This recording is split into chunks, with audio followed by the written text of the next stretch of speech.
So there are now basically 5 different types of ISA, and which one is right for you will very much depend on what you're looking to achieve. Today I'm going to go through each one and share examples of how our clients use them so that you can decide which ISA is right for you. I'm Carl Roberts from RTS Financial Planning. So before we dive in, I just want to say, please subscribe to the RTS Financial Planning channel. We share new videos every week on different tips and information on various financial information. Okay, so let's start.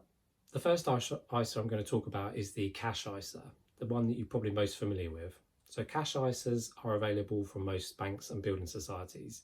You can invest up to £20,000 into a cash ISA, and what you'll get back is a rate of interest. Current interest rates are going to be very low, and typically you might be offered a higher interest rate for a year or so, and then it will go down to a variable interest rate, which is even lower. So cash ISAs really are only used for short-term money that you can't afford to lose and that you need access to quickly.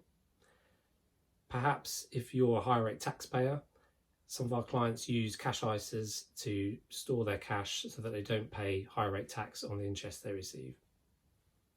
Okay, the second ISA we're going to talk about, the junior ISA. So this is an ISA for children under 18. It must be owned by the parent or legal guardian, but anyone can pay into it.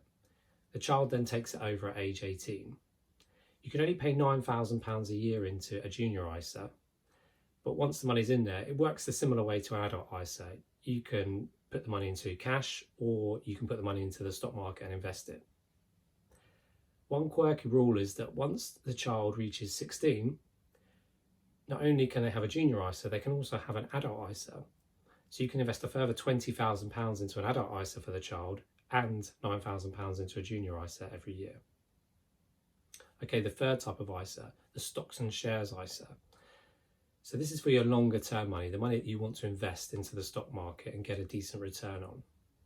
You still can only invest £20,000 a year into stocks and shares ISA, but you can invest in pretty much anything on the stock market. Now, stocks and shares ISAs are typically subject to inheritance tax.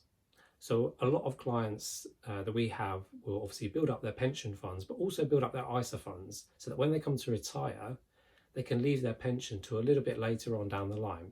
Pensions have become a brilliant, fantastic inheritance tax planning tool. You can check out our other videos on pensions. So in the early years of retirement, our clients might start actually to use their ISA. The withdrawals are tax-free, and they can save more in a pension that is inheritance tax-free. But having said that, there was a slight change in the rules the last few years, and you can now invest into alternative investment market AIM shares, which don't come under inheritance tax. So if your ISA is invested in AIM shares, if you die, it won't be subject to inheritance tax. But a word of caution, AIM shares are the more risky end of the market. But an ISA is a stocks and shares ISA is a great tool to sit alongside a pension for your retirement planning. Okay, fourth ISA, the lifetime ISA. This is a fairly new ISA on the scene and is for people aged over 18 and below age 40. You can invest up to £4,000 a year into a lifetime ISA, and the government will add a 25% bonus on top each year. There's 2 ways you'd use a lifetime ISA.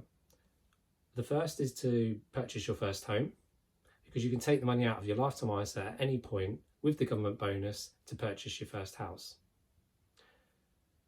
The alternative, if you don't want to use it to purchase your first house, it means you can't take the money out penalty free until you're age 60. So it's then deemed more of a retirement planning tool. If you do just take your money out before age 60 and you don't use it to buy your first home, you will suffer a penalty, which is subject to all the bonus you've received from the government. They'll basically take that all back off you. And finally, the Innovative Finance ISA, very catchy name. This was set up purely for peer-to-peer products. So previously, if you invested in a peer-to-peer product, the interest and gains that you earned were subject to tax.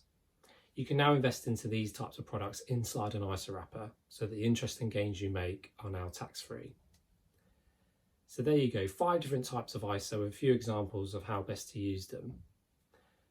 which ISA is right for you. Please leave a comment below to let me know what you're planning to, which ISA you're planning to use and which one works best for you. And again, don't forget to subscribe to our channel for more videos on similar subjects.